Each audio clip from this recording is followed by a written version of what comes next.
Hey, Ryan. Okay, the first thing I want to share was Charles Martinet and how he became the voice of Mario from like the Super Mario video games. Seems a little random, but there's a point to it. So, the way he describes the story is about 25, 26 years ago, and he was just laying on a beach, just chilling on a beach, and his friend calls him and says, "Hey, there's this acting gig for a trade show in Las Vegas. You should go check it out." And he said, "What? I'm a professional actor. You don't crash an audition. That's just something you don't do. What's the address?" So, so he went, and then as he showed up, the producer and the cameraman were basically 1 foot out the door, and they were about to leave. And he said, "Oh, hey, I was wondering, could I audition for this thing?" And the producer looked at his watch. "All right, come on, show me what you got." And then they went in, and then he did the audition, and he said, "Just keep talking, and when you stop talking, that's your audition." And so after about a half an hour, the producer said, stop talking, you're done." And so he said, "Thanks, we'll be in touch." And so he thought he didn't get the job. So then he was like, "Well, whatever, I'll just go back to the beach and just continue to relax." And it turns out that the producer only sent his audition to Japan for the voice of Mario. He didn't send anyone else. And 25 years later, and Mario is such an iconic character, I just thought that was fascinating. That We especially like the beach part. yeah, I knew you would. Yeah, he was just chilling and relaxing, and his friend called him, so he didn't even have to try to find the job. His Well, friend the came to him. receptive mode, that path of least resistance, there are no limitations to your inner being's ability to reach you wherever you are. Yeah. But the more relaxed you are, and the more not out of the receptive mode you are, then of course the more in the receptive mode you are. We don't have, the story says everything that we've been saying all day. It's good. Yeah, that's why I resonated with it. Yeah. Love it. Next thing. Okay, next thing. He has a bag of tricks. They're not for kids. Okay, so for this, I feel the concept of letting go is an outdated concept. Like, I kind of view it like technology. Like, the concept of letting go is like an 8-track or a VHS tape. And yeah, when there's much better things that could take its place. So is it okay if I read this? Certainly. Thank you. You're so nice. Okay. When trying to let go and you feel it's hard for you, all your focus is on letting go, letting go. I need to let go, I'm not letting go. I want this so bad, but I can't let go. I need to let go, but I'm not letting go. But how do I get what I want if I don't let it go? When focused on letting go, you can have your awareness on the lack of letting go. And so not only are you not letting go of the thing you want, which you don't need to, you only need to let go of your resistance you offer when thinking about what you want, you're also not letting go of the concept itself of letting go. You're holding on to the concept of letting go. Ironic. If you truly want to let go, stop focusing on letting go. It can be a lack-based concept. This is an inclusive universe, not exclusive.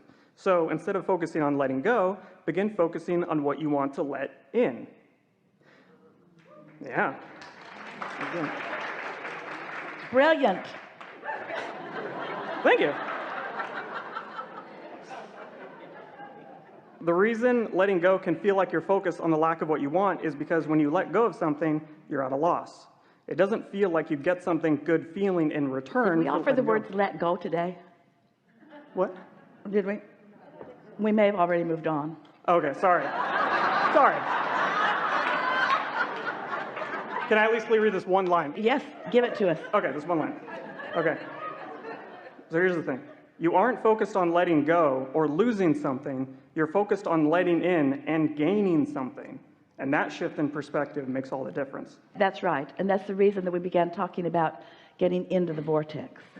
Yeah. Getting into the receptive mode. You're right. To give your attention to what it is you do want, and even more important, how you do want to feel. Yes. Yeah. Yes. What? No, I'll skip that. Oh. I'm not going to read this whole thing. I just want to read one line, and then I'll move on to the other thing. But this one thing, this is in relationship to step 5, which I think you'll appreciate. That step 1 is not a step back. So I think, yeah, I like that one. Clearly loved it as much as I did. Well, so we've been saying, and we agree with you again, Okay. step 5 is not being mad at yourself for being Yeah. in step 1, because step 1 is a necessary contrasting part of focusing. Yeah. Yeah. Are you just wanting us to use different words?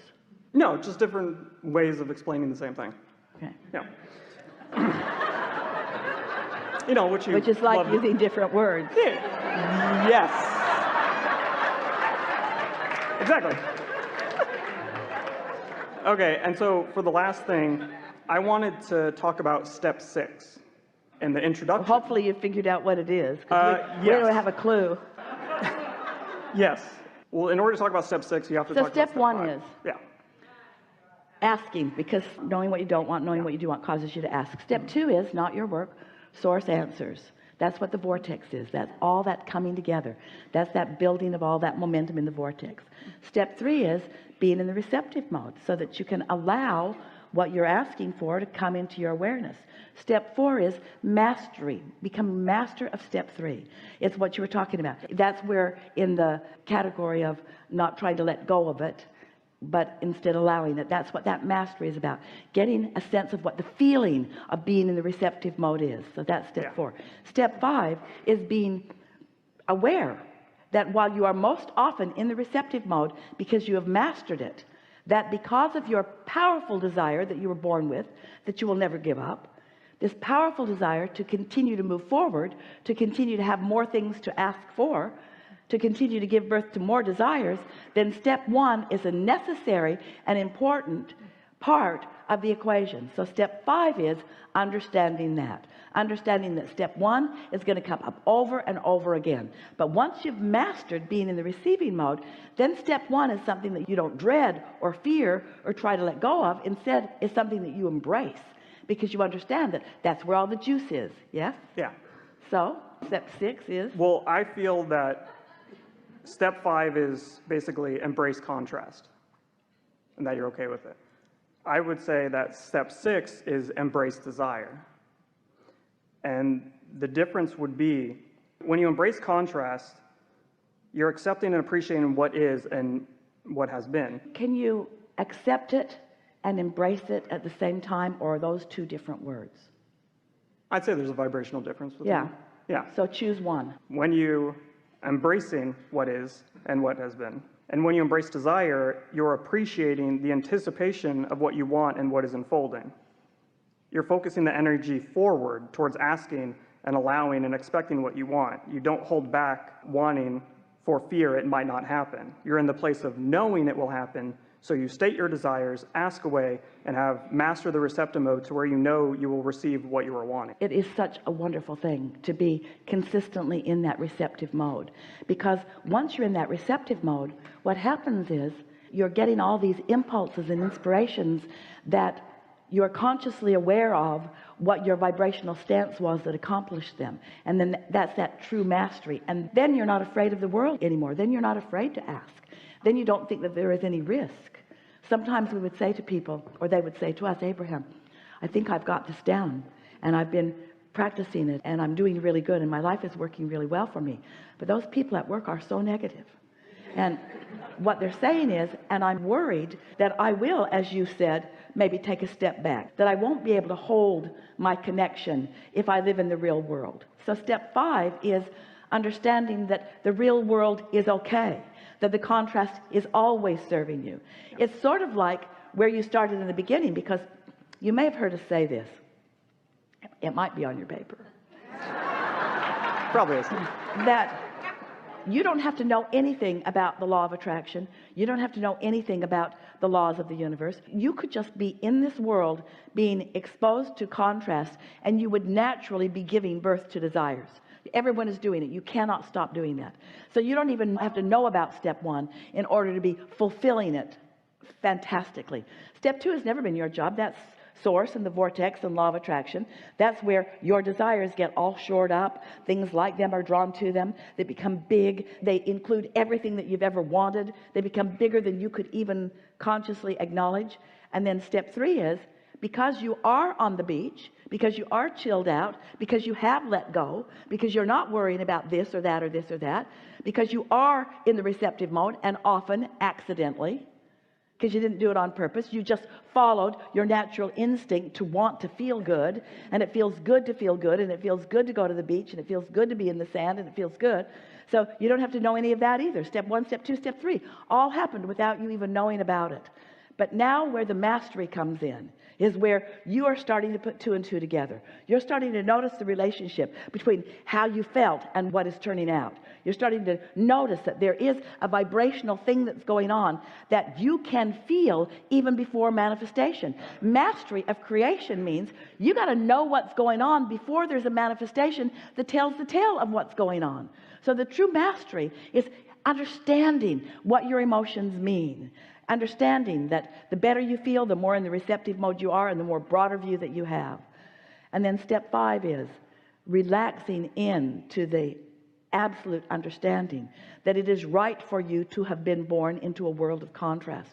So many people, there have been hundreds of them that have sat in this chair before us, and their predominant question that they want to know about is, Abraham, if we were source energy, and if we were living happily ever after, and if we were pure positive energy, why would we ever come into a situation where contrast is thwarting us in the way that it is?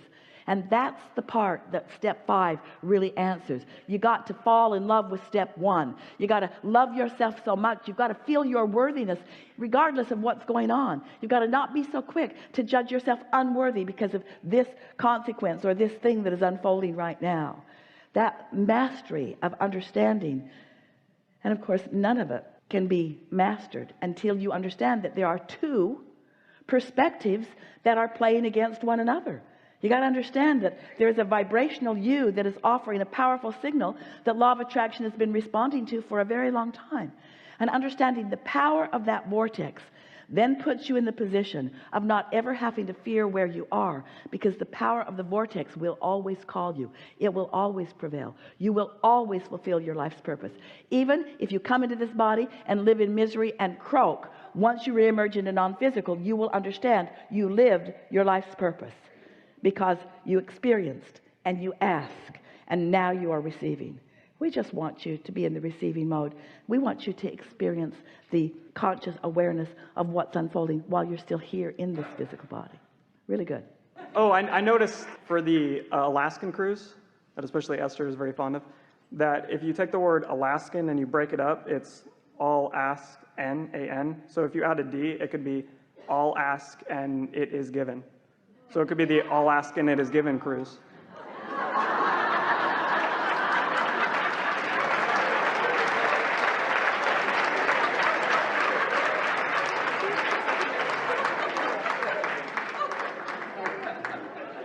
One last thing. Okay, I got a gift. You call it a Valentine. It is a heart. For the next person in the hot seat. So is it okay if I leave it here? So whoever Yes. gets, okay. Yes. Just leave it right in the seat. Yeah.